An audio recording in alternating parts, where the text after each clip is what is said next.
يا صباح الفل يا صباح الجمال على احلى اخوات وعلى احلى متابعين. من النهارده بقى هتعملي احلى بيتزا من غير عجن ومن غير دقيق ومن غير اي تعب خالص، ولا بقى عجينه تفشل منك ولا الخميره تبوظ ولا اي حاجه خالص. تعالي النهارده هقولك تعملي البيتزا من غير ما تعجني ولا اي حاجه خالص ازاي. بس قبل ما نبدا الفيديو حطوا لنا بقى اللايك الحلو والكومنت الجميل بتاعكم.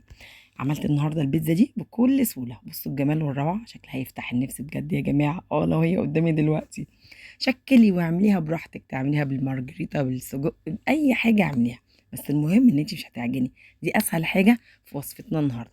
يلا بينا نشوف هنعمل البيتزا دي ازاي ونشوف المكونات بتاعتنا. انا عندي هنا عيش، اي عيش بايت بقى موجود عندك، اي عيش موجود هتعملي بيه، عيش فينو، عيش زي ما انتم شايفين كده شامي، اي حاجه. هجيب العيش بتاعي ده وابتدي ان انا كده اقصقصه حتت صغيره كده مربعه زي ما انتم شايفين. وعندي بقى هنا ايه، عندي بيض وعندي لبن وعندي جبنه موتزاريلا او اي انواع جبن بتحبيها، فلفل، زيتون، اي حشو بتحب، يعني اي حاجه بتخطر على بالك انت بتحبيها حطيها، بس الاساسي عندي اللبن والبيض. جبت بقى العيش بتاعي وقصقصته كده زي ما انتم شايفينه، ويلا بينا على الطاسه بتاعتي. انا بقول لكم هنا اللبن والبيض والجبنه، وعندي هنا بقى سجق او صدق زي ما احنا ما بنقول في اسكندريه. العيش بتاعي ده هتحطيه كده يا رشا؟ لا مش هحطه كده، هنشوف دلوقتي هنعمل فيه ايه. انا نزلت هنا البيضتين وكوبايه اللبن. طبعا كل بيتزايه من دي اخده مني بضايه ونص كوبايه لبن، بس انا عشان عملت اتنين فمزوده الكميه بالمره. ضربتهم كده زي ما انتم شايفين وخلطت كل حاجه جاهزه. هاخد بقى العيش بتاعي على الطاسه كده زي ما انتم شايفين، نص معلقه زبده او سمنه اي حاجه ماده دهنيه عندك، وهحمص فيه العيش ده نص تحميصه. ليه ما حطيتش فيه المكونات وحطيت الدنيا فيه كده ليه؟ لو انا هحط اللبن والبيض عليه هيبقى معجن زي ما انتوا ايه فاهمين كده، هتاكلي عجينه مش حلوه بايشه.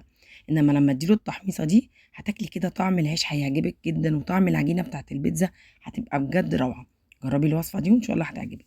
بعد بقى ما هنا زي ما انتم شايفين اتحمصت معايا نص تحميصه كده، لقيتها ايه حلوه، حطيت عليها بقى البيض واللبن، وهنزل بقى كده اظبطها بقى، اخليها بقى شكل البيتزا كده مدوره، وهرجع اغطي عليها زي ما انتم شايفين، وهقلب البيتزا بتاعتي دي او العجينه بتاعتي او الوصفه بتاعتي دي كده زي ما انتم شايفين على الناحيه التانيه. وبرده هاجي بقى هنا قبل ما اغطي عليها هشكلها بقى التشكيل الحلو بتاعي. هحط بقى شويه جبنه على شويه زيتون على شويه صدق، يعني شكليها بقى اي حاجه بتحبيها في التشكيل بتاعك، التذويق اللي انت بتحبيه او الذوق اللي انت بتحبي تاكليه اعملي ما بدالك. انا هنا اعطيتك الفكره وانت بقى احشي براحتك. هنا انا نزلت بجبنه موتزاريلا، وهبتدي بقى احط فلفل وزيتون وسجق، وزي ما انا قلت الحشوه دي او الاكل اللي بتحبوه على ذوق. سهله ما فيهاش اي حاجه خالص يا جماعه، سهله جدا، عملتها في 5 دقايق تقريبا، ما خدتش مني وقت خالص. زي ما انتم شايفين العيش اتحمص، ولا عجنت ولا بقى جبت دقيق ولا عكعكت ايدي ولا اي حاجه خالص، طالعه بيتزا وطعمها يا جماعه فوق الوصف. اي عيش بايت عندك هتبتدي تعملي بيه كده زي ما انا ما عملت، وهتطلع معاكي احلى بيتزا، وهتدعي لي. تقولي بقى في الكومنتات، ببقى مبسوطه جدا بالكومنتات بتاعتكم، بجد بتشجعني وبتقويني. ويا رب كده البيتزا بشكلها العسل دوت تعجبكم.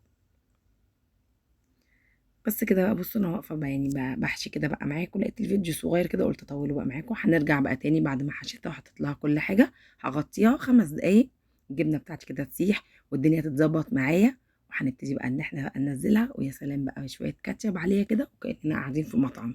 ايه رايكم؟ بيتزا ولا مش بيتزا؟ من حاجه ممكن انت ترميها او حاجه تستقلي بيها تعمل معاكي احلى حاجه.